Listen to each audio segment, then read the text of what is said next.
2024 में क्या गलत हुआ, और 10 महीने के बाद मिल्कीपुर में आप इलेक्शन जीत जाते हैं, तो क्या बदलाव आया उसमें? देखिए, 2024 के बारे में आपने शुरुआत में ही बता दी थी ना। हाँ, संविधान का कांग्रेस और विपक्षी दलों ने जो दुष्प्रचार किया था, और ये दुष्प्रचार ही नहीं किया था, विदेशी पैसे भी इसमें इन्वॉल्व थे। जॉर्ज सोरोस ने तो बहुत पहले इसकी घोषणा कर दी थी। पर इसकी कोई पुष्टि तो हुई नहीं। पुष्टि हुई है, अभी धीरे धीरे करके आगे बढ़ने दीजिए, बहुत सारे तथ्य सामने आएंगे।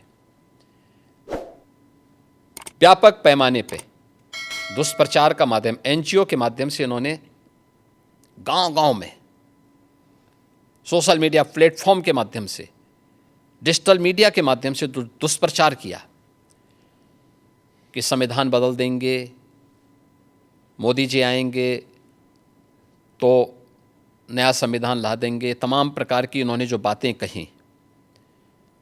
दूसरा, सोरोस के पैसे यूपी में भी लगे थे। मैं कह रहा हूँ पूरे देश में विदेशी पैसा इन्वॉल्व था लोकसभा चुनाव के दौरान, जिसमें कांग्रेस और उसके सहयोगी दलों ने, जो भी इंडी गठबंधन से जुड़े हुए दल थे, ये लोग धड़ल्ले से उसके लिए डायरेक्ट इनडायरेक्ट उसमें लिप्त थे, और उसी के माध्यम से इन्होंने पूरे चुनाव को प्रभावित करने का प्रयास किया था।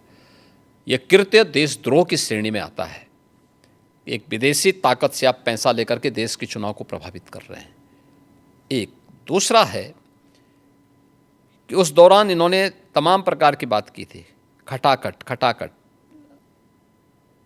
हर एक महिला के खाते में इतना पैसा आएगा। क्या हुआ? कांग्रेस शासित राज्यों में तो कहीं भी नहीं आया। इन्होंने कर्नाटक हो या हिमाचल हो जो घोषणा की थी, आज तक किसी को पूरा भी नहीं कर पाए। पंजाब में भी कहीं नहीं कर पाए। ये तो इनका आचरण है। दूसरा, हमें कहना चाहते हैं कि भारत के संविधान का जितना सम्मान मोदी जी ने किया, नई संसद में बाबा साहब भीमराव अंबेडकर के द्वारा बनाए गए संविधान की मूल प्रति को अपने सिर में ले जा करके और वहाँ पे सम्मान के साथ स्थापित करने का कार्य हो। बाबा साहब भीमराव अंबेडकर भारत के संविधान के शिल्पी हैं। संविधान अंगीकार करने की, संविधान जिस दिन उन्होंने बना करके तैयार किया था और उसकी ड्राफ्ट कॉपी सौंपी थी देश को 26 नवंबर 1949 को, उस तिथि को भारत के अंदर संविधान दिवस मनाने का कार्य यह 2015 में 26 नवंबर 2015 से प्रधानमंत्री मोदी जी ने यह कार्यक्रम लागू कराया, और जिसमें प्रतिवर्ष 26 नवंबर की तिथि को संविधान दिवस के रूप में मनाया जा रहा है। बाबा साहब भीमराव अंबेडकर से जुड़े हुए 5 महत्वपूर्ण स्थलों को पंचतीर्थ के रूप में विकसित करने का काम ये मोदी जी के कारण हो पाया।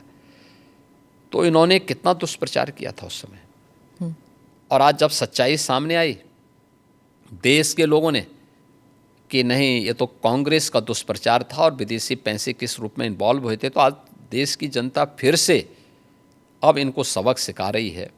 हरियाणा, महाराष्ट्र और दिल्ली, अभी ये 3 चुनाव में परिणाम सामने आए, और यूपी में भी 10 उपचुनाव हुए थे। 10 में से 8 भारतीय जनता पार्टी जीती थी, और ये सभी, चाहे वो मिल्कीपुर हो, कटेहरी रही हो, कुंदरकी रही हो, ये सभी समाजवादी पार्टी की सीट्स थी, और वहाँ से बीजेपी उनको बहुत थम्बिंग मेजॉरिटी से जीती है। कुंदरकी में हमारा प्रत्याशी जीता है 1,45,000 से, कटेहरी में हम जीते हैं 38,000 से, और अभी मिल्कीपुर में हमारा प्रत्याशी जीता है 62,000 वोट से।